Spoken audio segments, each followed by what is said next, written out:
TYT Community here on the TYT Network, the show paneled by members and fans of the Young Turks.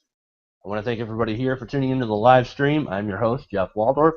With me today is, of course, Sean Fitzgerald and our guest panelist, LGBT activist, Becca Moore from Team Rainbow Dress. Welcome, guys and girls. Hey.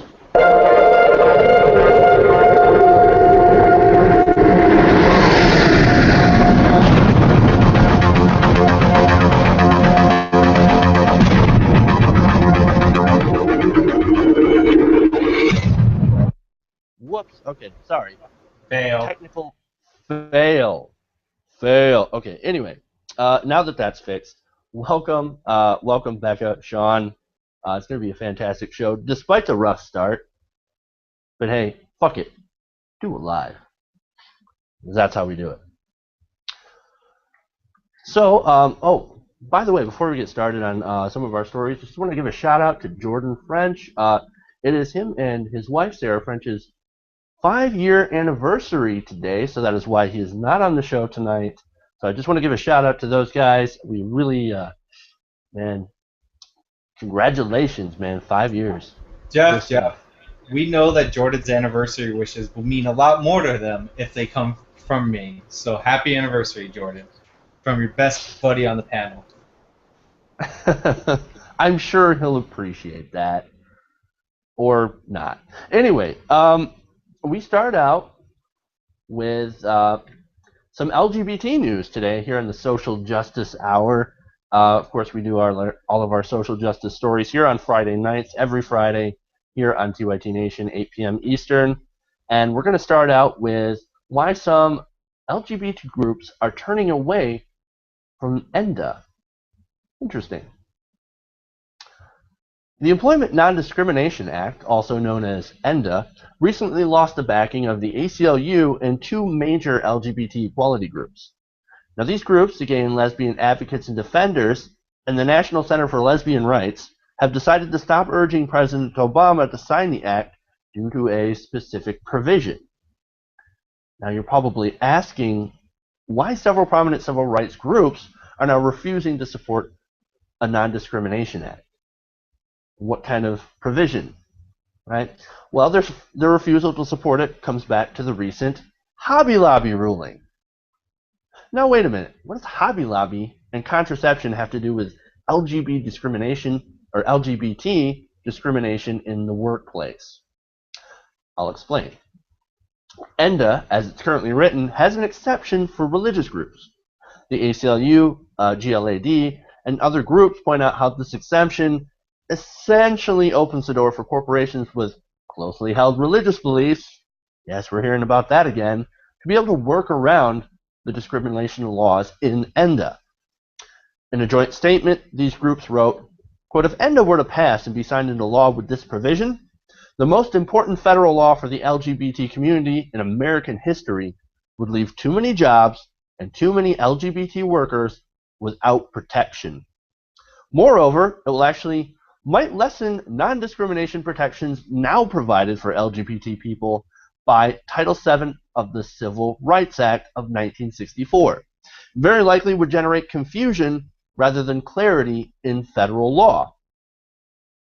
So these groups will not support ENDA unless that religious exception is written out. And look, I agree. With the Hobby Lobby ruling that could pave the way for employers and corporations to be exempt from certain government mandates because of closely held religious beliefs, one of which most certainly involves opposition to gay lifestyles, this provision could definitely lead to employers using those beliefs to sidestep ENDA. For me, this is another example of the Hobby Lobby ruling stepping into that minefield that Ruth Bader Ginsburg warned about in her dissent.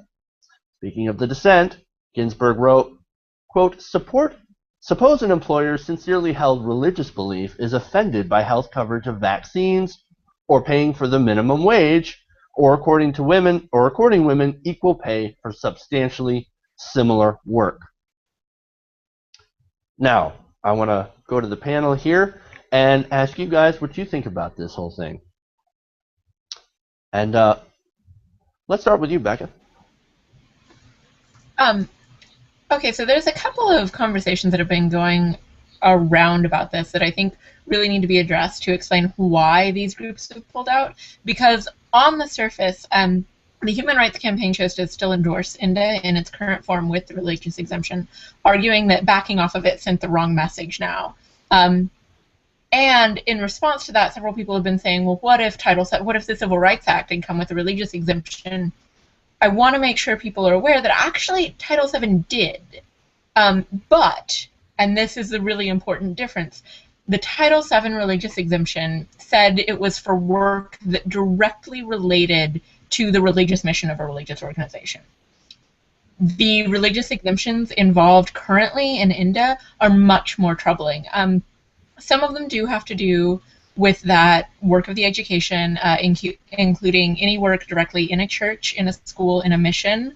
That's problematic to me, but much more troubling is that one of the provisions would allow for complete exemption for classes of jobs belonging to religious employers, which is to say that a hospital owned by a religious organization could choose to say, none of our nurses can disagree with these religious tenets of ours. That's a much more sweeping, much more troubling religious exemption. And so I think given the recent willingness of our high courts to endorse really troubling directions with this, I think withdrawing support with this current religious exemption was the only sensible thing to do. Really, if there was a more restricted religious exemption, that seems perhaps more responsible. It's still something that I personally would rather see just not there, but it's the broadness of this particular religious exemption. It's not right to say the Civil Rights Act didn't have one, but it's also not right to say that the two are the same. This one's much broader. Right, and that's the problem with this whole thing is how broad it's gotten. And Ruth Bader Ginsburg, man, she saw this whole thing coming, and once again, it's starting to blow up in our face. And here to disagree with us is Sean. Well, I mean, I don't disagree completely. I'm just pointing out that it's not broadened yet. Like, they're worried that this exemption, that the Hobby Lobby case could be used as precedent to exploit this exemption, but that hasn't happened yet. Like, the bill has to pass, and then it has to be tested at the courts and all that. But like the overall problem in this, and if I'm the bad guy for saying this, then whatever, is the part. It's the parts of it's where the protections of minority groups runs up against the freedom of association, the concept of freedom of association, because we don't want anybody to be discriminated against, and there's no like I'm not gonna be that guy who's like we never should have passed the Civil Rights Act, but one of the big pieces of it that I think was totally needed at the time and probably definitely is still needed today in a lot of cases was the idea that you were preventing business owners from discriminating based on their own judgment. Now, discrimination is freedom of association, like whether we like it or not. Like you should, in theory, be able to decide who you want around you, whether that be in an employment setting or all that. So all these religious exemptions and all this other stuff, it's just like another way to get back towards that freedom of association, which I don't even think anybody on this panel wants, but that's really like the crux of it. It's not really a religious thing, in my opinion. It's whether or not employers can fire people because they don't like them or like their behavior, and like that's the real question in this.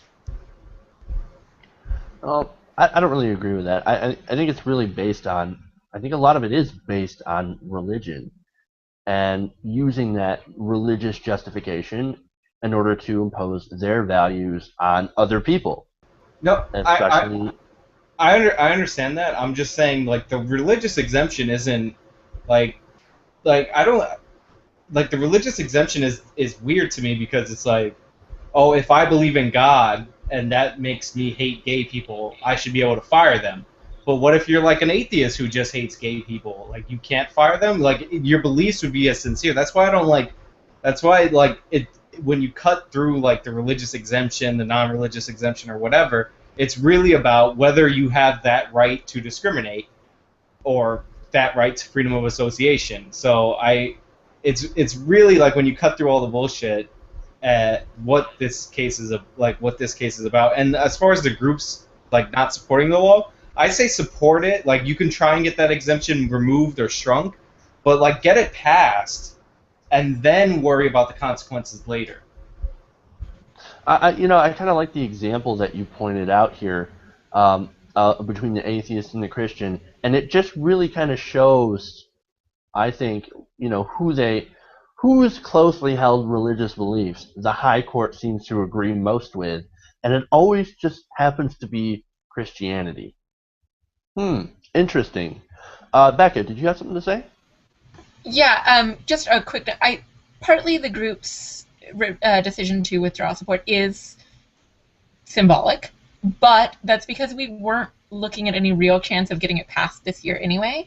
We are looking at probably a 2015 ruling, June 2015 ruling, that could make a huge difference, not on INDA, but as long as Boehner is the one deciding what's coming to the floor, and we're not looking at getting this passed this year anyway. And so the withdrawal of support is more symbolic. It's to say this is not acceptable. We know that we were probably going to be stalled out right now, but we would have kept pushing for it, except these things are starting to make some really big problems for us. So if we're going to push it through, we're going to push it through the way that we want it.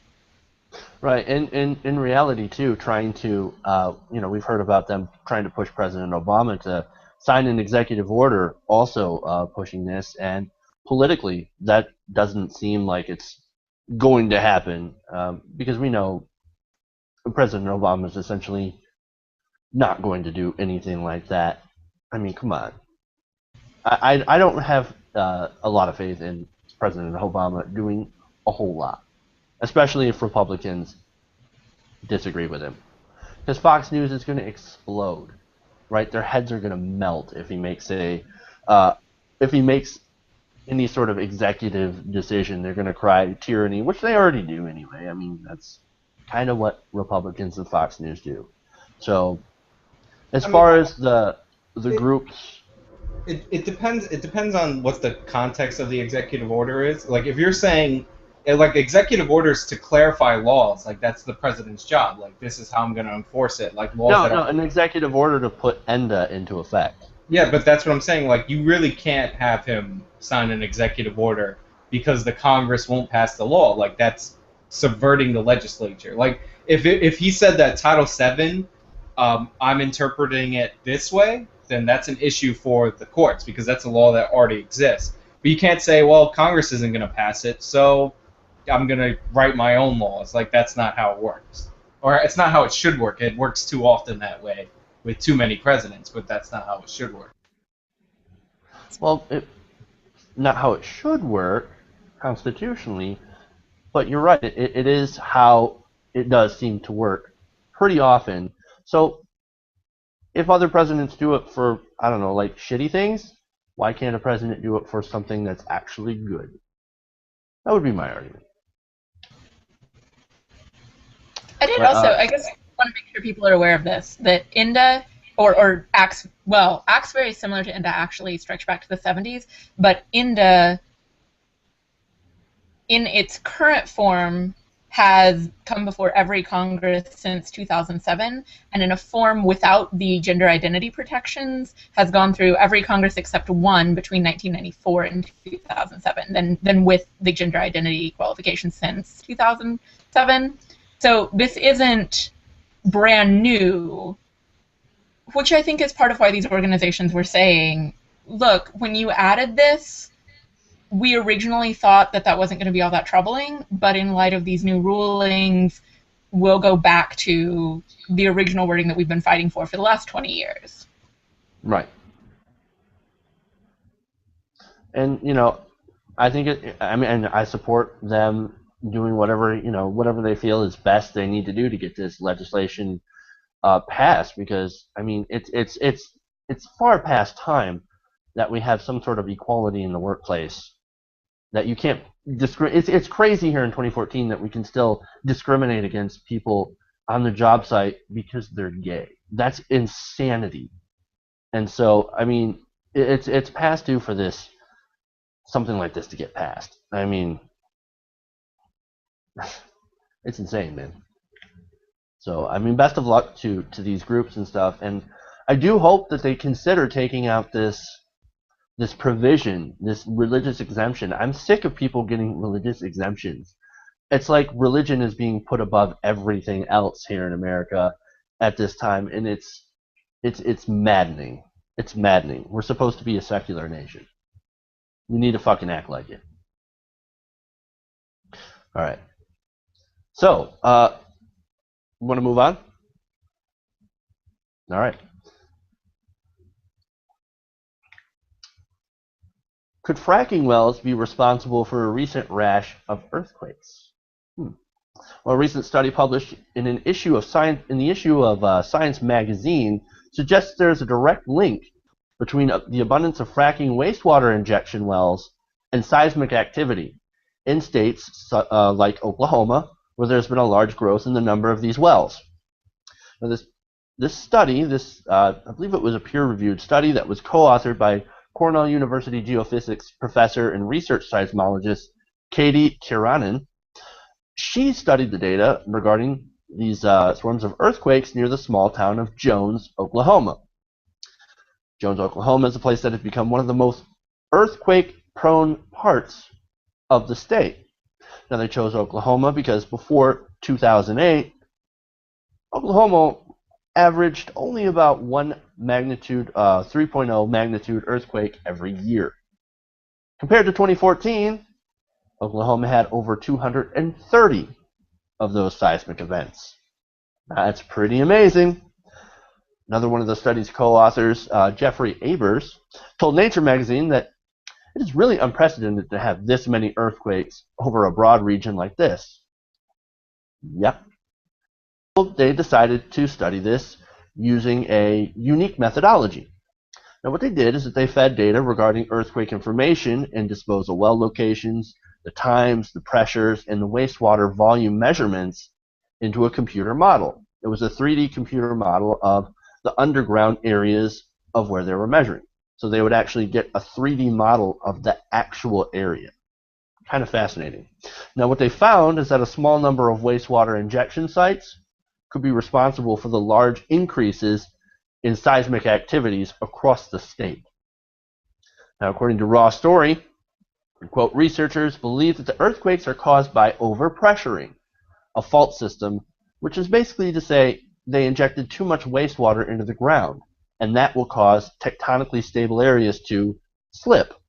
It results not only in a single earthquake, but a redistribution of pressures along an entire fault system.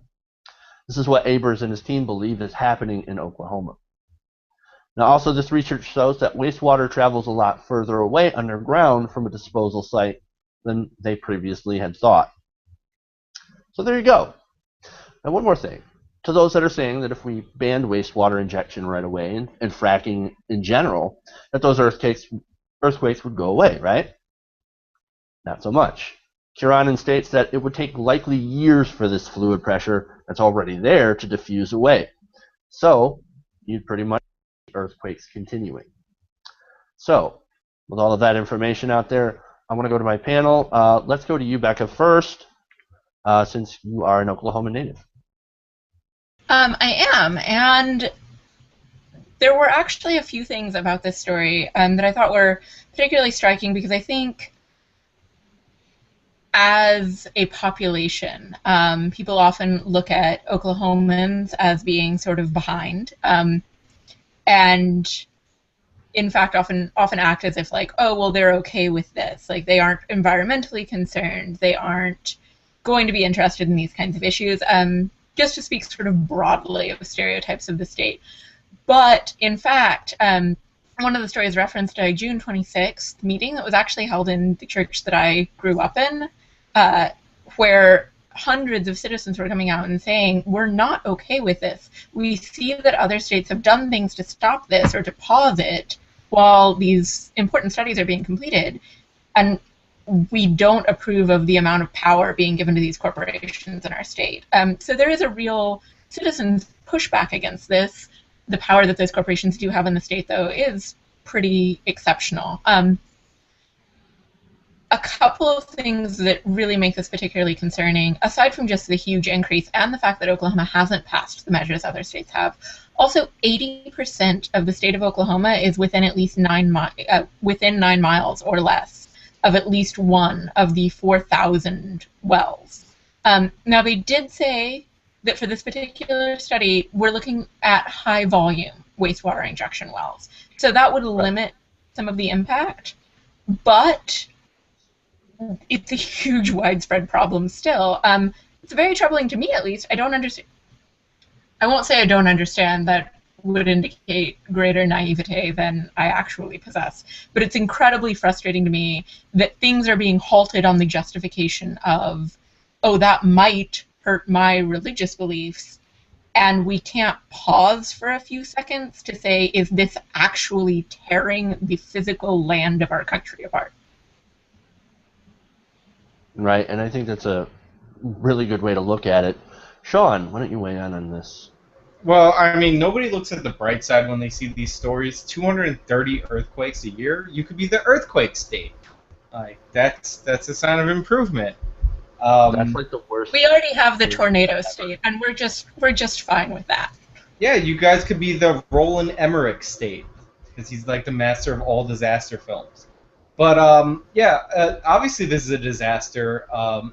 And the thing about this study is it's not like these are a bunch of like crazy people who hate like hydraulic fracturing. They're saying that specific wells that use high volume injection are causing this. They're not saying get rid of all fracking or anything like that. They're like, just stop injecting so much water into the ground. And like, I'm not a scientist. I don't know anything about like how these work except for like the basics. And the basics are you inject water in to cause mini earthquakes. So it's not that much of a stretch that if you inject too much water in the wrong place, that you're going to create a situation where there's a lot more earthquakes. So it sounds logical. It's not like it might take years to fix, but it's not like it's that hard of a problem to identify. They focused on very specific rigs in it, so you know which ones to limit or stop. I think that Oklahomans should do something about this. But the reasons that they probably won't is because natural gas is such a boom in that state. And it's a lot of jobs and campaign contributions and energy. Just a whole bunch of reasons. Right. I was actually going to mention some of those reasons, but yeah, you got it right. I mean, it's Oklahoma's a natural gas state, and they've been having similar issues in places like Texas and I believe it was Pennsylvania, everywhere that they've been setting up these new types of fracking rates. And it's not some of the conservative talking points that are like, oh, no, fracking, that's fine, fracking's safe, whatever. We've been doing it safely for 60 years. Yeah, but we've actually developed some new ways of doing it, which have been able to have us access some of a lot of this natural gas. That's why we're having a boom with new technologies. Well, with these new technologies comes new dangers, but nobody considered that. We're just like, I don't know, drill, baby, drill. Let's get in there. Let's get that natural gas. This is the problem with people, is that we don't have a foresight. We don't have a foresight when we start to do things like this. We just think about, how's it going to benefit us now? We don't care about later. Well, this is what happens when you do that. Because now the later is showing that, look, we've got all sorts of little mini earthquakes happening, and it's only going to get worse. Good job. And nobody's going to do anything about it. It's sad to say that no matter how many protests are against it, and people who are, getting together at churches to have these town halls and getting pissed and wanting to shut down fracking and everything like that, their voices are never going to get heard, because money rules our democracy. It is an oligarchy now, and that is the problem. These corporations are not going to stop fracking. They're not going to release, they're not going to release the proprietary mixes of chemicals, what's in them, so that we know. No, they're not going to do anything like that, and they're always going to deny any damages. It wasn't me. It wasn't me. But it's not the fracking. Jeff, it's not just like the corporate power and all that. Like you're right. It's not just the corporate power. It is the jobs. It is the politicians. It's all of that. You're right. it's not only that. If you're one of those people who they found natural gas under their house, like we're one of the most unique countries in the world, where if they find resources under your house, those resources are yours. So like it's also people getting royalty checks. It's like there's a whole bunch of like constituencies that would be in favor of more fracking, even if it causes a little bit of earthquakes. Well, if you can remember, Josh Fox was one of those people that they had found natural gas under his house. He was the filmmaker of Gasland and Gasland 2. And so that's what started the whole documentary, is they said, hey, we're going to go purchase your land so we can drill on it, so we can frack on it. Technically, they weren't buying his land. They just were drilling for the gas that was under his property because, according to American property rights, that's your gas. But right. It's not. They weren't going to tear down his house. Well, no, but they were going to pay him a substantial amount of money, and so, Anyway, Becky, do you have anything to throw in? Yeah, I guess one more thing that I think is really interesting here is the current study is specifically looking at the wastewater injection. So it's not even the original fracking. It's what we're doing to get rid of that water. That said, Oklahoma, the entire time I was growing up there, was essentially a drought state. It was accepted that we would go into drought from about May until about August. Now, I lived in central Oklahoma, not in the eastern part of the state that's a little less miserably dry all the time. One of the options for what to do with that wastewater is to set up irrigation. Now, most resources on it are suggesting that it's a pretty expensive system to set up, fairly expensive to maintain, but usually you get to innovations that make technology more affordable by using it. And a system that uses this wastewater for irrigation in a state that's prone to droughts anyway, and in a state that really can't afford a 22,000+% increase in earthquakes, if there is a place on Earth that could, I think that irrigation option would be worth looking into from the government's perspective. Then they get to keep their contracts and maybe create some new. Now, the problem with that, though, is, how can you clean that water and use that for irrigation? You see what I mean? And that's, once again, that's a problem with their proprietary chemical mixes and all of the stuff that's in that water. It essentially is wastewater, and they use that in order to do all that stuff. So, I don't know how feasible that line of thinking is. It would be nice if they could find a better, cleaner use for it if they're going to do it at all, but I don't see that happening. I just see them doing the cheapest option and throwing it in, putting it back in the ground or putting it in these pits that will sit there and pollute the area. I just don't. There's not a lot of good options here. Well, and that's there are areas that have used the irrigation option. It's something that's been looked into. It's just, you're right. Absolutely. The problem is it's expensive to clean it. But the way to force companies to do that would be better regulation. Would be the citizens, instead of just the town hall meetings, make it matter. Stop voting on the social issues that aren't going to hurt anybody. That's the reason you keep electing these people that are in big businesses' pocket. And instead, vote for the people who are going to say, no, you can't do that just because you also won't let Fred and Sam get married. Like, they're voting against their own interests because of these social issues. It's why I left. Oh, yeah. Those issues are really effective. To be fair, one of the Ayatollahs in Iran did say earthquakes are caused by women showing too much cleavage. So until they've disproven that aspect with the scientific study, I don't think Oklahomans should do anything. Oh, actually, they actually drove me out of the state when the earthquakes increased. They were like, probably it's Becca, and they kicked me out. That's what actually happened. You caught me. No, Sean would volunteer for the cleavage study in a second. I know it. All right. Anyway, with that, unless anybody has anything else to add, any serious points, we're going to go on to Kansas. We're hitting the southern states today. Fun times. Midwest. Whatever. A homeless shelter in Kansas is shutting its doors after being defunded due to a government shortfall. That's always a heartwarming story. The Choices Family Emergency Shelter that houses around 350 homeless people annually, many of them children, will no longer be available because it got barely half the funding it needed from the government to keep its doors open. Stephen Lohr, Executive Director of the Southeast Kansas Community Action Partnership, the company that operates Choices, told Think Progress that this was the first time in their 48-year history that they couldn't get enough state funding to continue operation of this shelter. So where did that money go? Oh, no, that's a good question. Where did it go? Tax cuts for the rich. That's where it went.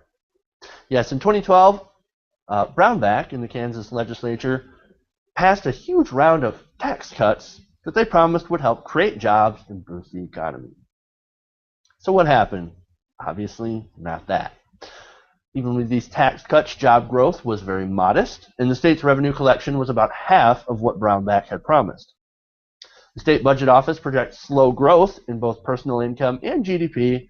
Oh, and by the way, Kansas also got their credit rating downgraded by Moody's. Because of all this, surprise, surprise, the state has had to cut back on a lot of help for the poor, including homeless shelters, and more cuts are, of course, expected to make up for the massive budget hole left by these tax cuts. So what's Brownback going to do to fix this problem? Well, he's going to double down on cutting taxes even more. He said, quote, "I want to continue to get that income tax down because that's the one that holds back so many states. I want to get us down further as a low-tax state to create jobs and opportunities. The government's going to have plenty of money. It's the people I want to have money." Yes, the government is going to have plenty of money. That's why it's closing down homeless shelters and cutting social services across the state. And that's why all of these families are going to have to find a new place to stay or end up in the street. That is, of course, until they pass one of those anti-homeless sleeping laws, and then they'll end up in prison. Yay. What do you guys think? Sean, what was you? Yeah. So this like strategy of cutting the tax rates and flattening out the tax code has worked in a few states. Utah, John Huntsman, the reason people thought he was going to be the president, could have been a president, is because he was one of those guys who installed close to a flat tax in his state, and he was able to make it work. The problem with this plan is they left in all the deductions. Like the whole point was we're going to get rid of certain deductions and lower the tax rates, but then nobody wanted to get rid of the deduction. Middle class people? The home mortgage deduction, which I don't see why. Middle class people, yes. Yeah, and poor people who rent should pay more in taxes than people who own homes. I don't see how that's fair. So there are a whole bunch of deductions that they left in that they were supposedly going to take out. That was the point. They're like, we're going to take out these deductions, and that's how the math is going to work. And then they couldn't get the deductions out, but they passed it anyway because they're like, fuck it, we'll do it live and just see how it works, and that's going to have been a problem. Well, they couldn't pass those deductions, or they couldn't get rid of those deductions because obviously those are super popular. And so, yeah, this just shows that further that Republicans don't care about math, they don't care about deficits. They're going to do what's politically expedient, politically popular, and they're going to blow a hole in the deficit. And on top of that, they're going to blame Obama. Brownback literally has gone on to say that it's President Obama's policies that have failed, not mine. Fucking ridiculous. Becca? The other thing that's really upsetting about this, having the only homeless shelter for 11 counties shut down is already pretty terrible. They've also cut their school budgets to the point that the Kansas Supreme Court said it was unconstitutionally low, at which point they had no choice but to go ahead and redistribute from other school districts who still needed the money, just hadn't gotten so low as to be unconstitutionally low. So not only if you're just talking, if they're saying, okay, it's bad right now, but it'll even out in the future, not if you're not letting future entrepreneurs even get an education because all of your school districts have such low funding. when you're trying to operate at 57% of your expected government budget, that's going to be a problem. And yes, being a deep red state, they're going to make cuts to social services first, and then to things like education. But that future argument doesn't work when you're making cuts to education. You're dealing with a government that apparently thinks that the solution to having a lot of people in poverty is to cut food stamps because it will make them work. But setting aside that ideological disagreement, nobody can argue that cutting education leads to a better future economy. Well, they don't care about no education. Leads to a better future. What's that? Cutting education leads to a better future. No, yes.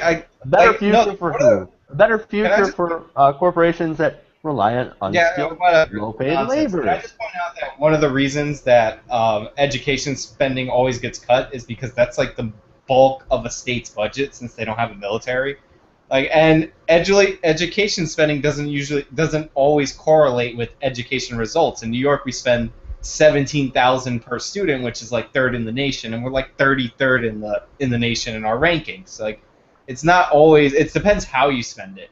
But again, the Kansas governor had a surplus, and he blew it because he did half of his plan. He did exactly what your conservative adult politicians say that they'll never do. He did not have the quote-unquote adult conversation. He didn't say, if we're going to cut taxes like this, we got to get rid of deductions like this. He was like, nah, you keep your taxes and your deductions. Don't worry about it. You can't, that doesn't make any sense. Yeah, yeah. But yeah, education spending is bad, and so are children. No, they're not. No, they're not. Look, I don't have a problem with spending a large amount of money on education. Because it's fucking education. Everybody needs an education. That's how countries are successful. Look. Look. If you're spending it on bullshit involved with education, okay, and wasting it on stuff that you shouldn't waste it on, okay, I can understand that. Maybe you need a little bit of oversight. But dude, education. An educated populace ends up being unproductive. You need a lot of bit of oversight, because there's warehouses in. I remember Michelle Rhee, who everybody hated. I know we're getting a little off topic, but one of the best things she did in human history ever was go to the warehouse where all the school supplies were being stored for no reason, when there was no books in the classroom. We waste a shit ton of money on education. Yeah, and guess what? That's part of that. That's really the crony capitalism angle, where these book suppliers and school suppliers will charge extra amounts of money and sign contracts with politicians and stuff. It's not. It's that we spent the money to order the books for the classroom, but we never spent the money to deliver the books. Instead, we decided to rent a warehouse to store the books, and that has to do with how bonds are specifically marked for certain things, like construction bonds and all that. But whatever. That's besides the point. Education spending is bad. Kansas is bad. And disagree on the education spending, but you're right. Governor Brownback is a terrible governor. Terrible. And Brownback's the name of a election, and it actually looks like he's kind of behind on his election, so he's dragged Kansas down really bad. Yeah, but isn't Brownback the name something you would name a horse? That's not a person's name. Something else. Maybe he's part horse. See if they're stealing money and sending it to the stable budget. All right, Becca, do you have anything to add, or should we move on? I'm a little surprised by how derailed everything just got, but... Oh, that's normal. That's a normal TYT Community episode, especially when it involves Sean. I'm going to assume that you were just being sort of flippant by saying education spending generally is bad, but to an argument that is not the argument you were making, but is an argument that people make. I really don't think that the solution to education misspending is ever to cut the education budget. I just don't see that actually fixes anything. I also don't think the solution is more administrators, because it seems like the more administrators there are, the more these sorts of mishaps happen. Good point. But it also while New York may have a disproportionately high education budget for their education results, they also have a disproportionately high cost of living. It makes sense that things cost more compared to this area of the country, Oklahoma, Arkansas, Kansas, where we have terrible education results and we're spending next to nothing on it. It seems like if you want to improve, maybe that's a place to start. Instead saying it will be good for the state if we cut everything that's feeding any of our citizens that I don't like, and also cut money for the children. And you left one thing out of it. Give that money to the corporations and the rich. Because that's what they're doing. All right. With that, we'll go to our next story. We go to the border. There's been a humanitarian crisis on our border with Mexico, as unaccompanied children from Central America have been crossing the border into the U.S.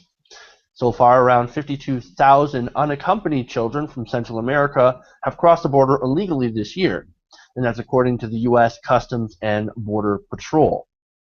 Now, studies released show that these children are fleeing increased violence in their home countries, places like El Salvador, Guatemala, and Honduras, which are currently suffering from high murder rates.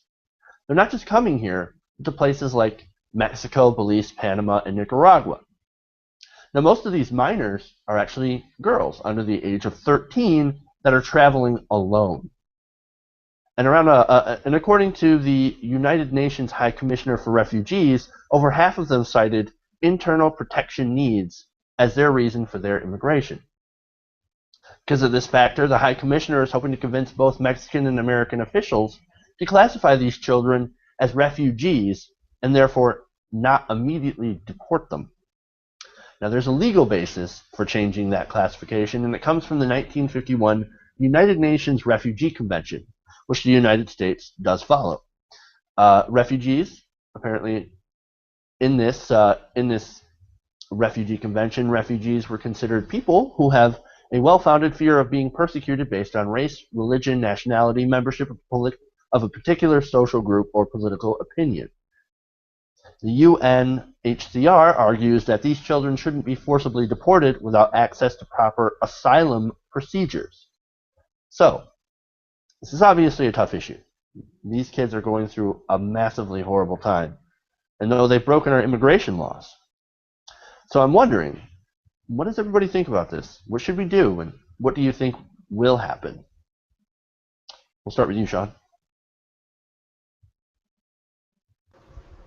The thing is, the way that U.S. law works, I don't think that they can technically be classified as refugees. They can be classified as something else, which basically means the same thing. But for like a legal issue, refugees have to apply for citizenship from outside the country, and like they're basically seeking some form of asylum, and it's like called something like asylees. I know it sounds like a made-up word, but it's called something similar to that. I just can't remember it. But there's like a problem when you do that, because we don't want, theoretically, more kids to cross the border because they took a dangerous route and a lot of them could die in the desert. So we don't want this to happen again. So like it's this weird issue where like you want to help the little kids, and except for me because I don't like little kids, but you want to help the people who cross the border. You feel bad for them, and I would love to give them some form of asylum, but you don't want to send the signal to Central America for parents to start sending their kids up because it's dangerous. So I hope they work out a way that they could like keep as many as like are in danger, and we need, even though it's probably all of them, keep as many as we can help, and at the same time not signal people to send their kids on this disturbingly long trip. Which, by the way, does anybody believe in America more than the people who will send their children unaccompanied to our border? Like, that's the most amazing thing about this story, and nobody talks about that. All right, Becca, what do you think? Well, and I would say amazing and also upsetting, disturbing.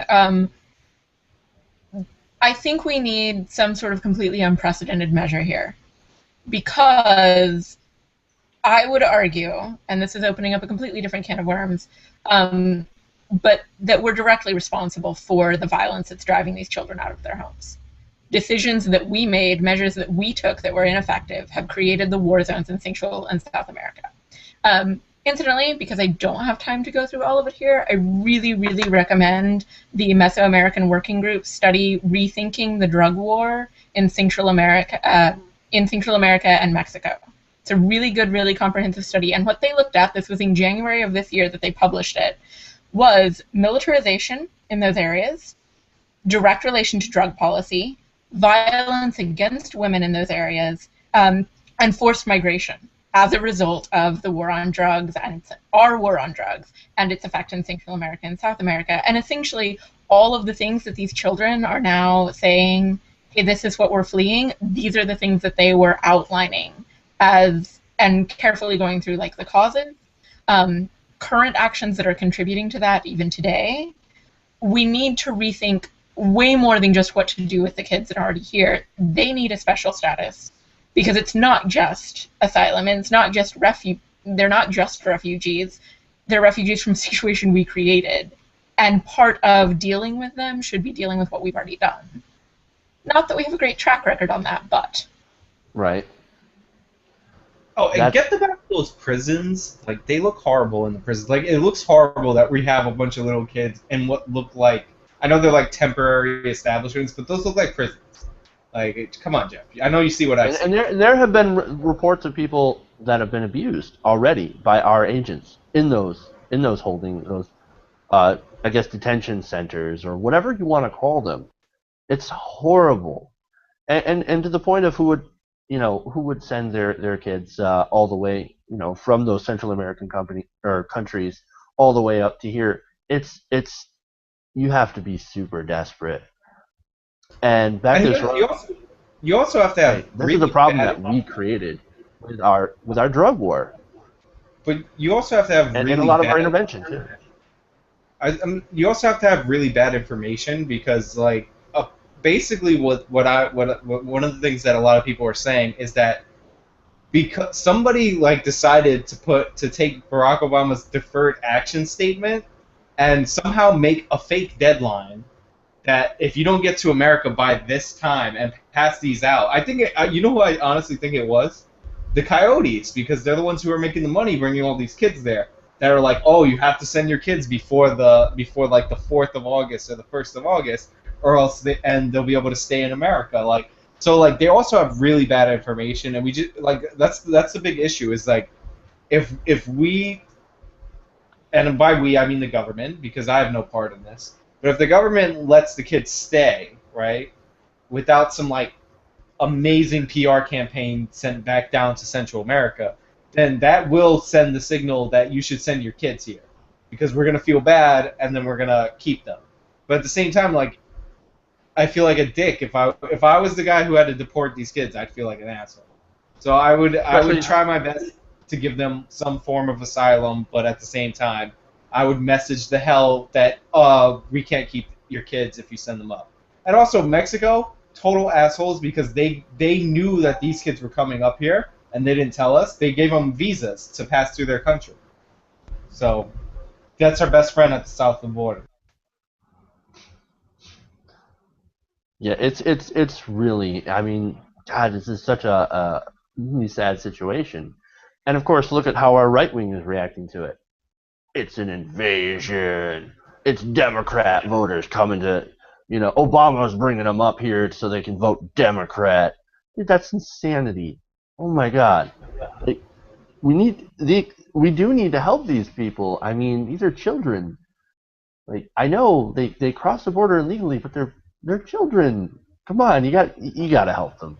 Like, actually, Jeff, to be fair, they did interview a couple of the kids and they did say we were brought up here to commit in-person voter fraud.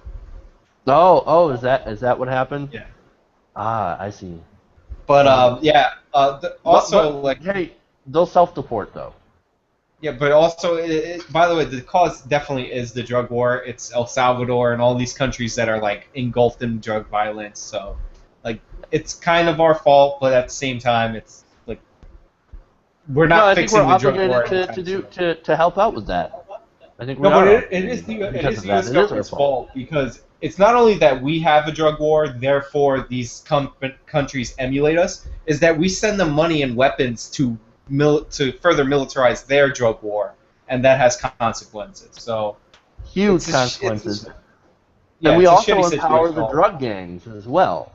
You know, those drug cartels, we empower them through the drug war, through making it illegal. Got to do something. We have to make a change.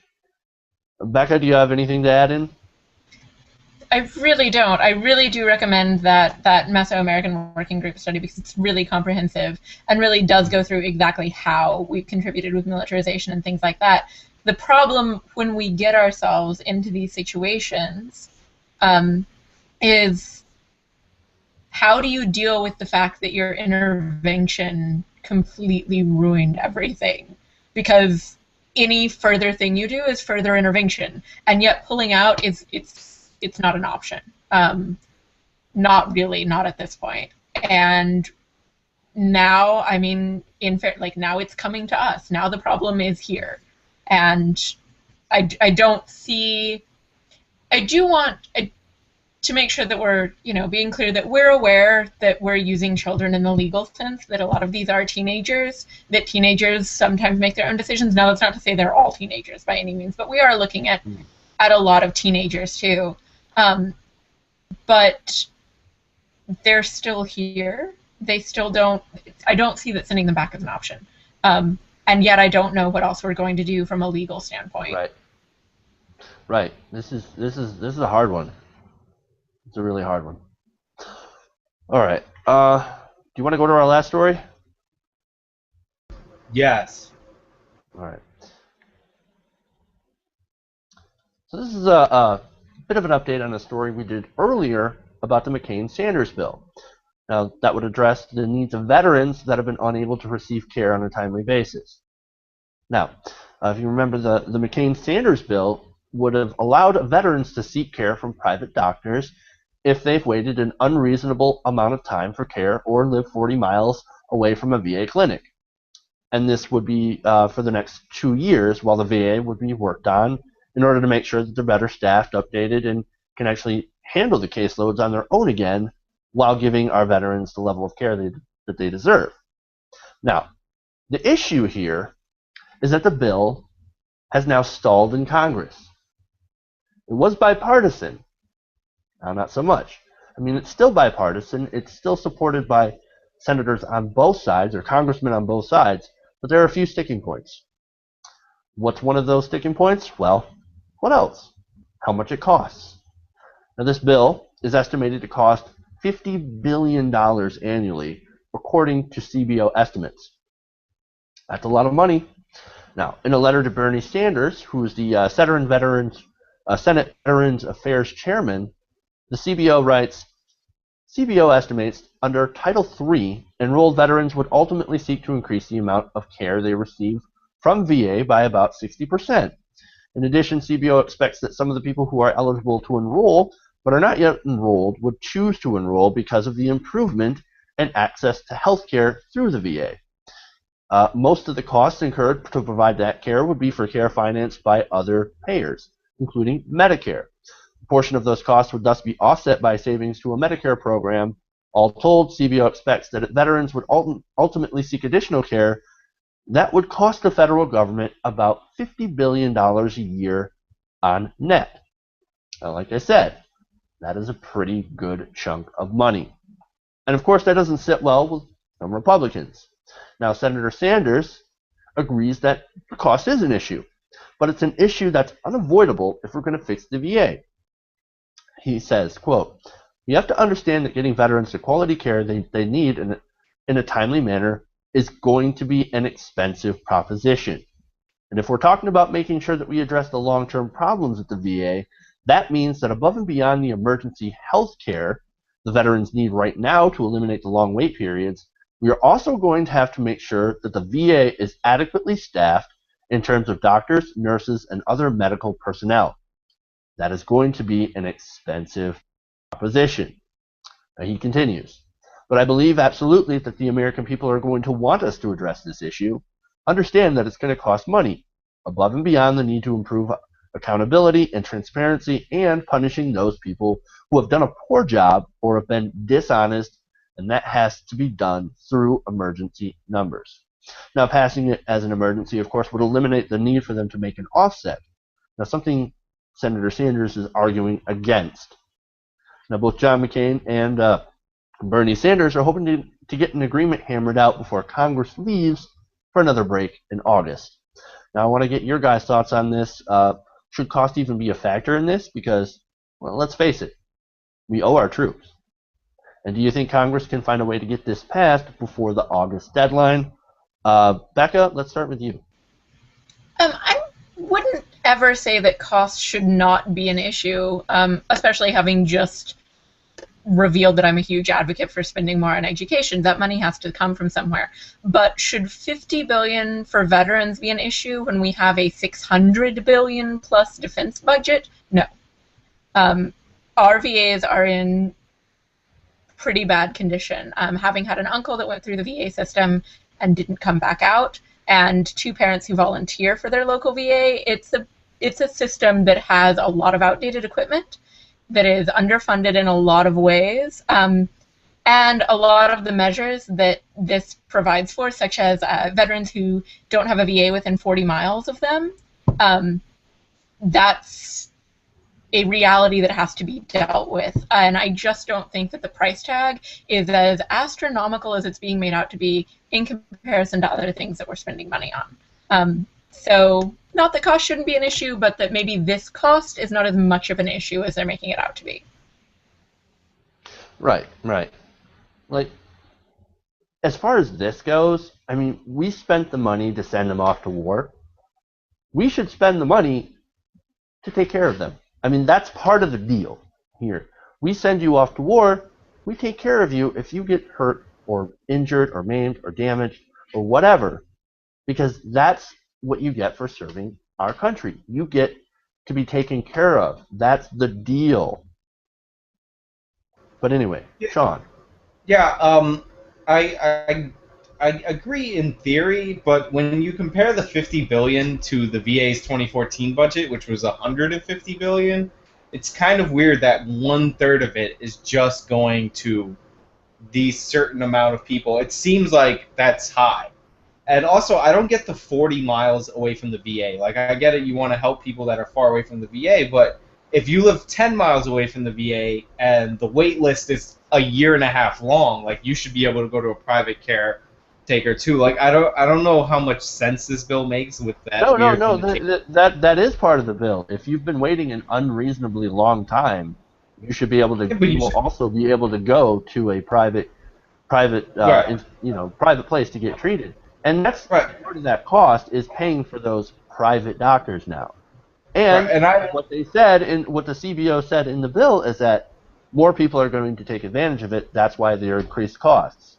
Right, and there should be. And honestly, we should probably move to a system where the VA covers the things that the VA does well, which is like head trauma and stuff like that. And most of it is that these guys get vouchers to go to private doctors. Like, I've actually been, how long have I been, every time we do a VA story, this is exactly what I suggest. So, like, in general, I'm in favor of it, but if there are ways to do it without spending $50 billion, with, if you could find ways that, things that cost more, of course I'll be in favor of that. But obviously you got to give people the options to go to different places while the VA is, like, basically underwater, I guess. Like, it's in a ridiculous situation. Now, like, of course you should be able to offset it. I have an idea on how you can offset it. We could not send any more money to Iraq, no more special forces, none of that. And we could not send any more people to Afghanistan, and that should more than offset the $50 billion to go to the veterans' health care. So stop making more wounded people and use that money that you would have made making more wounded people to take care of the ones that you already have. That's crazy. Actually a suggestion from Sean that I actually agree with. We don't need to, like, it's especially troubling when we decide that we can't afford to take care of the soldiers that we have, or we're sitting here bickering in Congress about over $50 billion when we're getting these projects like the F-35 that have cost billions, billions and billions of dollars, and it doesn't work, and we're spending all this money on defense contractors and war. Isn't that kind of a little bit of a fucked up disconnect? Right. I mean, we're spending more money on wars and on military equipment that we don't fucking need, that ends up getting sent to our police departments, which further militarizes our police, by the way, or we sell them off to these other countries like Iraq, or we give them to Iraq, which later has them being taken over by ISIS, by the way. Fucking insanity. Right, and I also have one more suggestion of where you could get the money. You could take the money out of the state of Kansas's education budget. No, Sean. No. Bad Sean. No, but in all seriousness, I just want to say, like, it's a lot of money, and if there are ways to reduce the amount of money, like reduce the waste that will be within this $50 billion, I'm totally cool with that. But in general, you went to war, you have to take care of the people that come back and they're hurt, and the VA's messed up, you have to give people an option to leave the VA while you fix it. Like, right, pretty straightforward. That's what Sanders is for. He's like, look, guys, we don't have time to sit here and worry about offsetting that $50 billion. We don't have time to figure out how we're going to, jury rig the budget in order to get this extra money out. We've got to take care of these guys now. People have died under the VA care, okay, from waiting for so fucking long. And Congress is going to sit there and, kick it around like a fucking soccer ball. Like what was it? Not Germany, but I don't know. I don't know anything. I don't know shit about the World Cup. Anyway, I think the Germans and the Argentinians are in the World Cup final, but nobody likes soccer. No, it's the ones that would sit there and not score and like sit there and kick the ball around for like the entire game, and it was like the most boring thing in the world. That's every soccer team in history. Pretty much, that's every soccer team. Well, that's what they're doing, though. You're not Congress. Not scoring is boring. It's just how the game works. But that's what they're doing. That's what Congress is doing. They're sitting there kicking the fucking ball around, while there are people that need help and are veterans. I will say I would prefer if they took the money out of some other portion of the budget, like offsetting it. Like they could do that later if they wanted to. Yeah. But they've got to get it done now. I understand that they could do that later, and they should do that later. They should get the veterans the care that they need. But, like, let's really keep it real. If they say they're going to do that later, just like the sequester, they're going to eventually undo it because the Congress never wants to cut anything.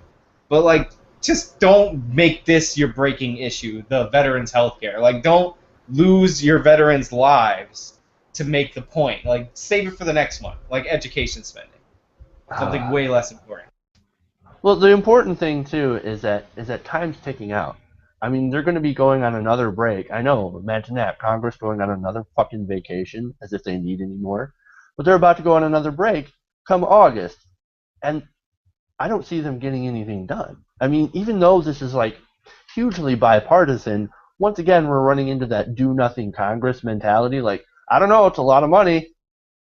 You're going to have to cut Social Security or something. You wait. There's going to be a senator out there or a congressman out there that says, we'll do your veterans care, but you've got to cut food stamps, or you've got to cut Social Security, you've got to cut something that's super important.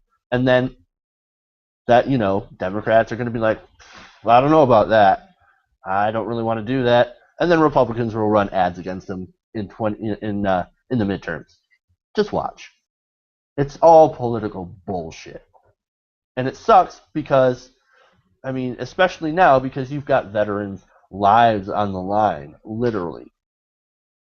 Yeah, and it should just be pointed out that a lot of administrations fail to fix the VA, but if you're going to go to war, it doesn't take somebody to be educated in a state that's not Kansas to know that you're going to have wounded people come back. All right. Well, okay. Becca, do you have anything last to add? No, I did. This was a while ago, but I just wanted to explain something that Sean brought up that I think people maybe don't know. As far as the difference between 10 miles and 40 miles, the VA actually has volunteer transport, and then they also have volunteer drivers. So that's one of the reasons that 10 to 40 miles actually could make a huge difference. So that's just one thing that might explain something about the law. The other thing is, I agree that the VA should be doing more with the budget that it has. It just seems to make sense to me that they should be farther along if that's the money that they have. But I don't think that decreasing a budget in any way necessarily causes greater oversight. And giving more money doesn't cause worse accountability. So yes, the accountability and oversight need to be improved. And I don't hear either of you arguing that it would, just that it doesn't really create an argument for not doing this money now and then figuring out how to make it work better as we go forward. Right. And oversight is something that definitely needs to happen with the VA. You know, you need to have a close eye on what they're doing, because what they've been doing in the past hasn't worked. All right. So, with that, I'm going to close out the show. I want to thank you, everybody, for joining us here on the TYT Community Social Justice Hour on the live stream. Thank you, guys. I appreciate you guys so much for joining us for just over an hour. A really good show. I want to thank Becca from Team Rainbow Dress. Really appreciate that. Being here, of course, you can check her out on her Facebook page. It's at facebook.com/Team Rainbow Dress. So go there, like her page, help her out. She's an LGBT activist. Really, really good cause. She helps marry people. It's fantastic. And of course, thank you, Sean, as usual, for joining us on this show. Make sure to join us next week for the News and Politics Hour, hosted by, of course, me. Who else is going to host it, right? At 8 p.m. Eastern, right after the TYT live show. And of course, on Friday night, 8 p.m. Eastern, for another episode of the Social Justice Hour. If you want to join the panel, you can email me, or you can sign up and go to our Facebook page or tweet me at Jeff's Politics or at TYT Community, Facebook, facebook.com/TYT Nation or TYT Community, and of course email me at jeffw@tytnetwork.com. If you really want to support the show, you can go to our Patreon page, patreon.com/TYT Nation. Help us out, help us grow the show, and help me be able to pay my bills, because I am poor. So anyway, for all of you watching, thank you. Make sure to tune in again, and you guys have a fantastic weekend. You two also have a fantastic weekend, and we'll see you next week. And if you're a school teacher in Kansas, send your hate mail to for letting me be on the show. No, Sean. Just no. Goodbye.